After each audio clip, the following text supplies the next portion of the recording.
Hello everyone, Prof Sales coming at you with another video, and today's video is about sourcing your niche. In past videos I've talked about finding a niche to sell on eBay. So today's video is about, well, what do you do once you figured out what your niche is? How do you get supply? So I want you to do these three things. First of all, map out your area. Map out where there are retail stores, consignment stores, pawn shops.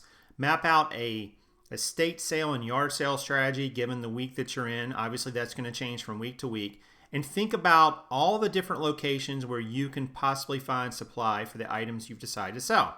Number two is to schedule a route around those areas. Now, there's different ways to do that. There's even mapping apps out there that allow you to find efficient routes. And you want to do it efficiently, guys, because time is money. You don't want to spend too much time crisscrossing or backtracking.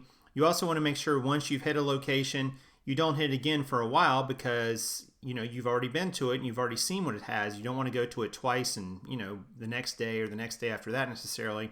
So having an efficient route will make sure that you can utilize your time effectively. And the third part is to keep notes on what you find when you're out there. You want to think about the quantity of items you found, the quality of items you found in a specific location, and you want to think about the cost to acquire them. All these things are important because once you figured out a sourcing route, a set of sourcing stops to go to, you can return to them over and over just as long as you give them enough time to sort of reload and get new items back in.